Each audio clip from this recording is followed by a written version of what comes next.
हरिओम, ओम आनंद ma'am, Om Shanti ma'am, ओम ज्ञान ma'am, आप सभी दर्शकों का हमारे चैनल पर स्वागत है। आज हम लोग बीएड के पर्यावरण शिक्षा वाले पेपर के अंतर्गत वायु प्रदूषण को नियंत्रित करने के क्या उपाय हैं या हम कौन सी गतिविधियों का पालन करें जिससे वायु प्रदूषण कम से कम हो, उन सब बारे के विषय में हम लोग पढ़ने का प्रयास करेंगे। वास्तव में वायु जो है हमारा एक प्राण है, क्योंकि श्वास आती जाती है तभी हम जीवित हैं।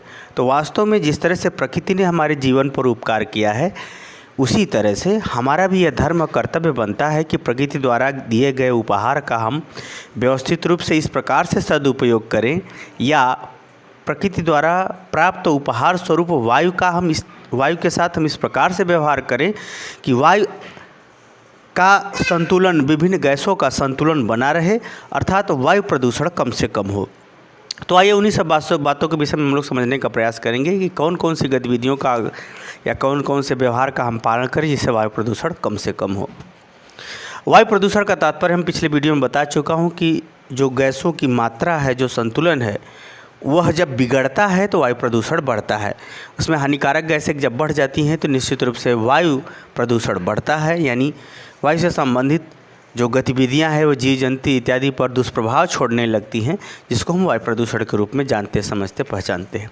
तो आइए हम लोग इसमें देखते हैं कि वायु प्रदूषण को नियंत्रित करने के क्या उपाय। पहला उपाय है तो वृक्षारोपण। ये सिंपल सा है कि यानी हमको अधिक से अधिक वृक्ष लगाने चाहिए, जिसमें ऐसे वृक्षों को हमको ज़्यादा से ज़्यादा लगाना चाहिए जो पर्यावरण पर अनुकूल प्रभाव या बहुत ज़्यादा पर्यावरण को शुद्ध करते हैं, जैसे पीपल का वृक्ष, बरगद का वृक्ष, नीम का वृक्ष, तुलसी का पौधा इत्यादि जो है हमको लगाना चाहिए।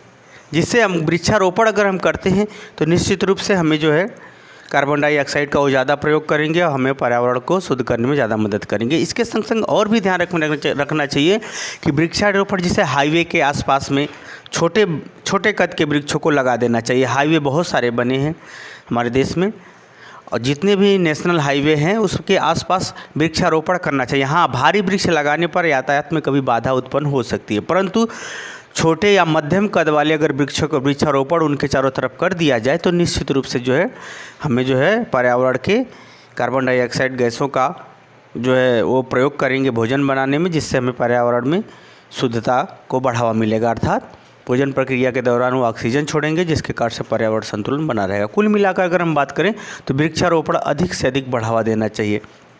खास तौर से जहाँ भी सड़कें हैं, बगीचा है या फिर जो स्टेडियम है, वो सब के किनारे किनारे लगा देना चाहिए। एक शोभा का भी काम करेगा और पर्यावरण शुद्ध का भी काम करेगा। तो निश्चित रूप से वृक्षारोपण को हर जगह बढ़ावा देना चाहिए। दूसरा, अगर हम बात करें घरेलू बागवानी, ये फैशन इसमें बड़ा तेज़ी से चल रहा है। जो एक लता के रूप में जो हम लोग लगाते हैं घर के श्रृंगार हेतु या घर में बालकनी में या छतों पर, कुछ लोग तो अब खेती का भी काम करना शुरू कर दिए कि जो है गमले में मिट्टी डाल डाल करके पौधा लगा देना, सब्जियों का पौधा लगा देना, सुंदरता वाले पौधे लगा देना।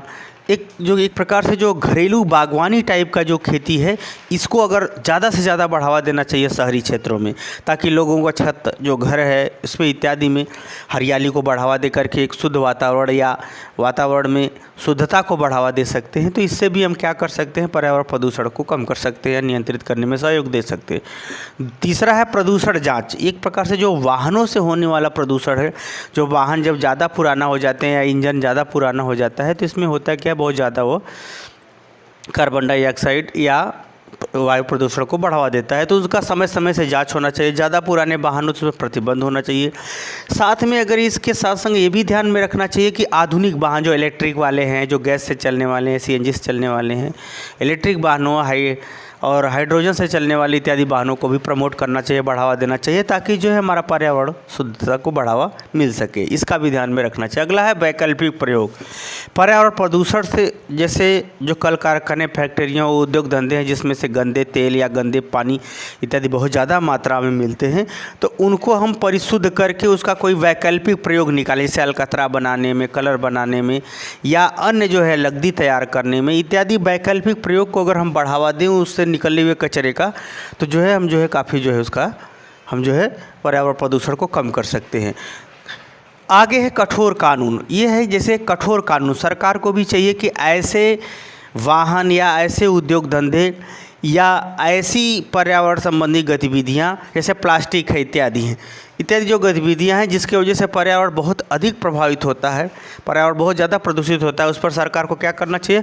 प्रतिबंध, कठोर कानून बना करके प्रतिबंध लगा देना चाहिए। आगे है तब जो है पर्यावरण प्रदूषण कम होगा। आगे है ध्वनि नियंत्रक कानून। आप जानते ही हैं इसमें बहुत सारे कोलाहल की ध्वनि होती है, डीजे है या फिर माइक है इत्यादि अनेक जो अनावश्यक रूप से जो ध्वनि करते हुए वायु प्रदूषण को बढ़ावा देते हैं, ऐसे जो है यंत्रों पर या ऐसे वाद्य यंत्रों पर सरकार को भी प्रतिबंध लगाना चाहिए, क्योंकि ज़्यादा ज़ोर से आवाज़ होने पर जो ध्वनि होती है उस ध्वनि के माध्यम से जो वायु में कंपन सा उत्पन्न होता है, उससे बहुत सारी बीमारियां या बहुत सारे असामान्य गतिविधियां सहज में ही उत्पन्न हो जाती है। तो उस पर भी नियंत्रित करना चाहिए, इसका भी ध्यान रखना चाहिए। आगे है तो इस पर भी कठोर कानून लगा करके इस पर भी नियंत्रित करना चाहिए। हालांकि इस समय उत्तर प्रदेश सरकार द्वारा ये सब कठोर कानून बनाए गए हैं, यह सतत रूप से स्वाभाविक रूप से पालन होना चाहिए।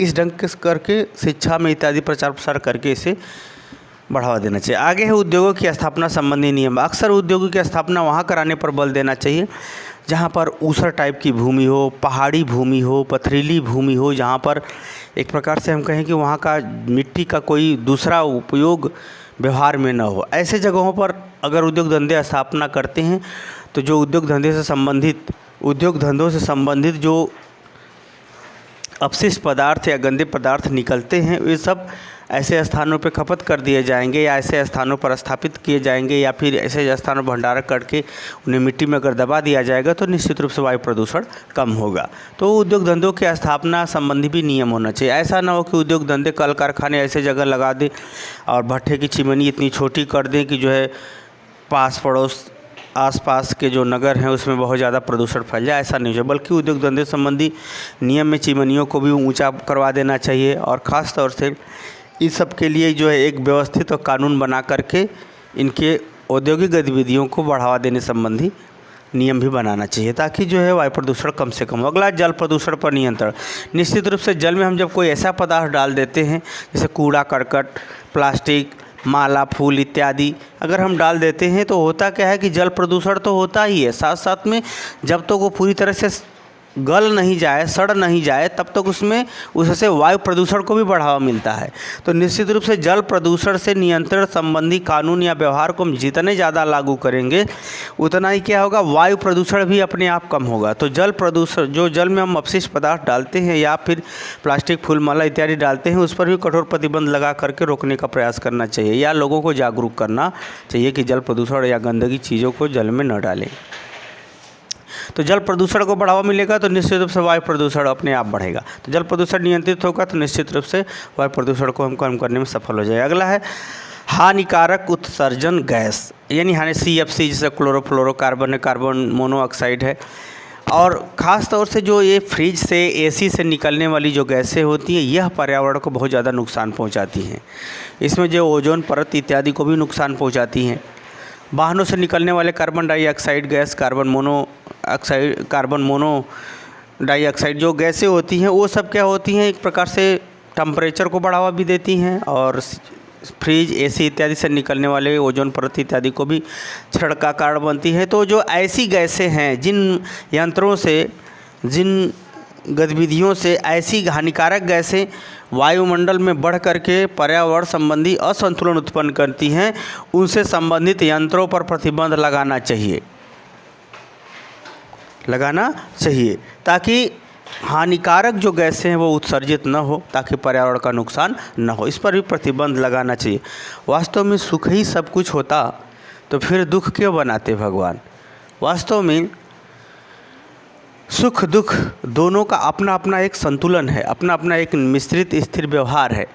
उस व्यवहार में अगर आप समान भाव से व्यवहार करेंगे तो असंतुलन उत्पन्न नहीं होगा। तो जो भोग विलासिता इत्यादि से संबंधित चीज़ें हैं, जिन हानिकारक यंत्रों के कारण से ऐसी गैसें उत्सर्जित होती है जो पर्यावरण पर के संतुलन पर दुष्प्रभाव छोड़ती हैं, ऐसे उत्सर्जित करने वाले यंत्रों पर प्रतिबंध लगाना चाहिए या इस पर रोक लगा देना चाहिए। अगला है अपशिष्ट प्रबंधन। जैसे घर से निकलने वाला कूड़ा करकट है या फैक्ट्रियों से, कल कारखाने से जो निकलने वाला गंदा तेल है या पानी है, वो सब जितने अपशिष्ट पदार्थ हैं उनको गड्ढे में दबा देना चाहिए, मिट्टी में दबा देना चाहिए। तो इससे क्या होता है, वो धीरे धीरे अंदर ही अंदर सड़ भी जाता है, वायु प्रदूषण भी नहीं होता। और धीरे धीरे वो एक जगह इकट्ठा तो धीरे धीरे अपने में ही सड़ जाता है, उससे जल प्रदूषण भी कम होता है। तो अपशिष्ट यानी जो हमारे चाहे मलमूत्र हो, जैसे शौचालय का इस्तेमाल करेंगे तो अपशिष्ट प्रबंधन कहा जाएगा, और खुले में शौच करेंगे तो बहुत ज़्यादा वायु प्रदूषण होगा। तो कुल मिला के अपशिष्ट प्रबंधन चाहे मलमूत्र से संबंधित हो, चाहे घर से कूड़ा करकट से संबंधित हो, चाहे फलों से संबंधित हो, फल फूल के छिलके से संबंधित हो, चाहे वह किसी कल कारखाने से निकले हो, तो उसका जो है अगर एक स्थान पर उसको रोक करके उसको हम अगर मिट्टी में दबा देते हैं तो निश्चित रूप से वायु प्रदूषण कम होगा, वायु प्रदूषण को कम किया जा सकता है। तो ये कुछ महत्वपूर्ण उपाय थे।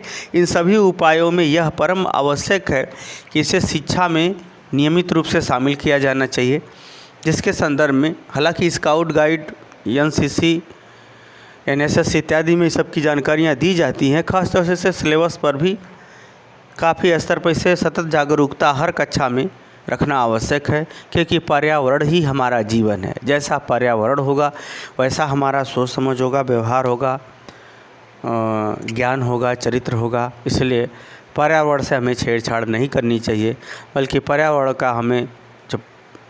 पर्यावरण में हमें एक उपयुक्त और संतुलित व्यवहार करना चाहिए। तो पर्यावरण प्रदूषण के नियंत्रण में यदि आप सहयोग देते हैं तो निश्चित रूप से आप एक अच्छे नागरिक के रूप में जाने जाएंगे। तो मुझे उम्मीद है कि मेरे द्वारा समझाया आप समझ गए होंगे। समझ गए तो कमेंट बॉक्स में ज़रूर बताइए। साथ ही मेरे चैनल को लाइक शेयर सब्सक्राइब कीजिए। हरिओम।